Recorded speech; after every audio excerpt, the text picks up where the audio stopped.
উত্তর চব্বিশ পরগনা জেলার বসিরহাট মহকুমার স্বরূপনগর থানা সংলগ্ন বিখারি হাকিমপুর গ্রাম পঞ্চায়েতের দোহারকান্দা সীমান্তে এক অভিনব পাচার চক্রের পর্দাফাশ করল বিএসএফ।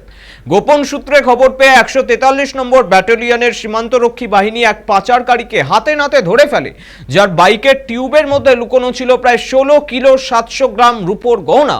ধৃত পাচারকারীর নাম শাহাবুদ্দিন গাজী, বাড়ি বিখারি হাকিমপুর গ্রাম পঞ্চায়েতের দোয়ারকান্দা এলাকায়। জানা গিয়েছে অভিযুক্ত মোটর বাইকে করে বিশেষ কায়দায় গয়না গুলি লুকিয়ে সীমান্ত পেরিয়ে বাংলাদেশে পাচারের চেষ্টা করছিলেন। ঠিক সেই মুহূর্তে বিএসএফ বাহিনী অভিযান চালিয়ে তাকে আটক করে। পরে ধৃত পাচারকারী ও উদ্ধার হওয়া গয়না তেতুলিয়া শুল্ক দপ্তরের হাতে তুলে দেওয়া হয়। বিএসএফ সূত্রে খবর, উদ্ধার হওয়ার উপর আনুমানিক বাজার মূল্য প্রায় 16 লক্ষ টাকা। এই ঘটনার জেরে ফের একবার সীমান্তে চোরাচালান চক্রের বিরুদ্ধে নজরদারি ও অভিযান জোরদার করল বিএসএফ। সীমান্তে নজরদারি যে কতটা জরুরি এই ঘটনায় তার স্পষ্ট প্রমাণ।